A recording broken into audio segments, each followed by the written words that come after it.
الذین قالوا ربنا اللہ، جس نے یہ کہا میرا رب اللہ ہے، جیسے کہ ایک حدیث میں آتا ہے من رضی باللہ ربا وبمحمد رسولا وبالاسلام دینا ذاق طعم الایمان، اس شخص نے ایمان کا مزہ چکھ لیا، حلاوت ایمانی اسے حاصل ہو گئی، جو مطمئن ہو گیا اس پر کہ اللہ اس کا رب ہے، محمد اس کا رسول ہے اور اسلام اس کا دین ہے، جو اس پر مطمئن ہو جائے۔ اللہ تعالیٰ نے اس وقت اگر یہ فیصلہ صادر فرمایا وہ میرا دوست ہے، میرا ہمدرد ہے، میرا بہی خواہ ہے، میرا خیر خواہ ہے، میرا پشت پناہ ہے، میرا مددگار ہے، اس کی طرف سے جو بات آئی کہ ہر چساقی ماریخت عین الطاف است، یہ ہے در حقیقت زوال خوف و حزن، اور اسی کا نام ہے مقام ولایت۔ تو جب انسان اپنا سب کچھ اپنے مالک کے حوالے کر دیتا ہے تو پھر کل میں کیا کھاؤں گا اس کی کوئی فکر نہیں، کل میں فلاں معاملہ کیسے کروں گا اس کی کوئی فکر نہیں۔ میں نے چوئی صاحب سے کہہ دیا ہے، چوئی صاحب جانے ان کا کام جانے، تو چوئی صاحب تو پھر خود ایک انسان ہے نا، اللہ پر ڈیپینڈنٹ ہے۔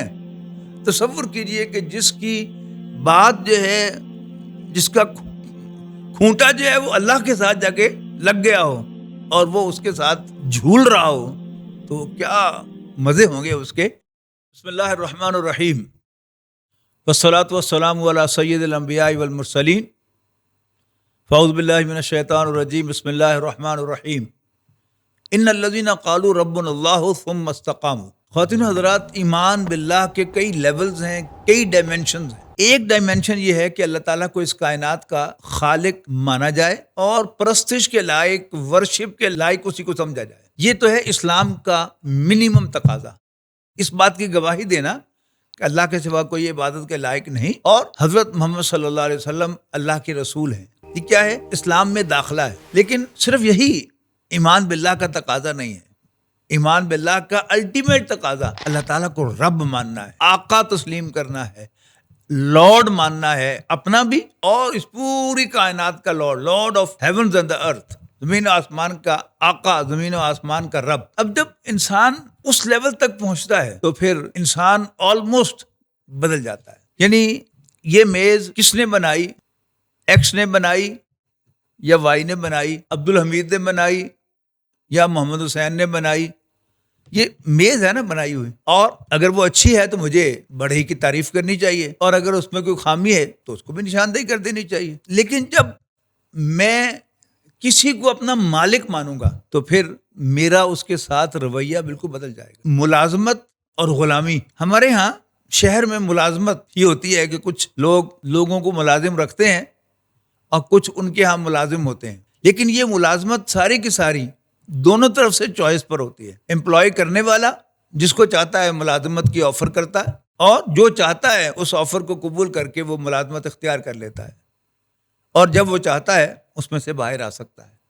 یہ شہر کا ٹرینڈ ہے، جبکہ ہمارے دیہاتوں میں خاص طور پر آگے جو ڈیپ قبائل کے اندر آپ چلے جائیں، سرحد بلوچستان میں چلے جائیں یا جنوبی پنجاب اور سندھ میں چلے جائیں، تو وہاں وڈیرے ہوتے ہیں اور پھر ان کے غلام ہوتے ہیں۔ انہیں نام آپ کمیوں کا دے دیں یا کوئی اور نام دے دیں، لیکن انفیکٹ وہ غلام ہوتے ہیں اور وہ اپنے آقا پر ہر اعتبار سے ڈیپینڈنٹ ہوتے ہیں۔ جو امپلائر ہوتا ہے، ملازم رکھنے والا، وہ تنخواہ مقرر کرتا ہے اور اس سے زائد اگر آپ کو ضرورت ہو آپ درخواست کریں گے، وہ مانے یا نہ مانے۔ لیکن جو وڈیروں کے، زمینداروں کے جو کمی ہوتے ہیں، ان کی کوئی تنخواہ نہیں ہوتی، وہ ٹوٹلی اپنے مالک پر ڈیپینڈنٹ ہوتے ہیں۔ وہ انہیں دانے بھی دیتا ہے، مکی بھی دیتا ہے، دودھ بھی دیتا ہے، یہاں تک کہ لسی بھی دیتا ہے، ان کے بچوں کی شادیاں بھی کرواتا ہے۔ یعنی اس کمی کی جو ضرورت ہوتی ہے وہ چوئی صاحب سے جا کے کہتا ہے، چوئی صاحب یہ میرا کام ہے۔ اب چوئی صاحب اس کو مینج کرتے ہیں ہر اعتبار سے۔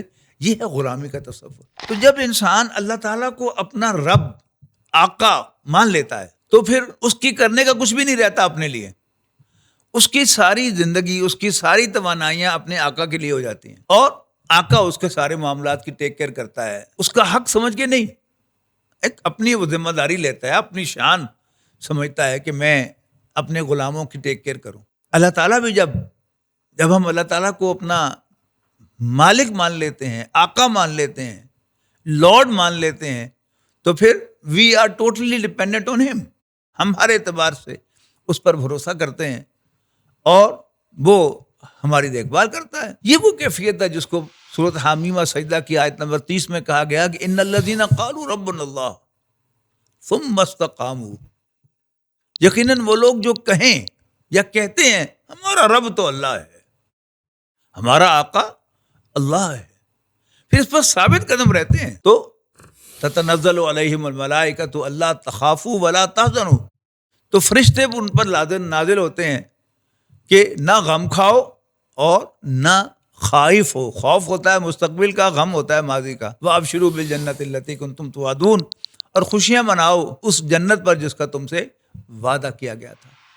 تو جب انسان اپنا سب کچھ اپنے مالک کے حوالے کر دیتا ہے تو پھر کل میں کیا کھاؤں گا اس کی کوئی فکر نہیں، کل میں فلاں معاملہ کیسے کروں گا اس کی کوئی فکر نہیں.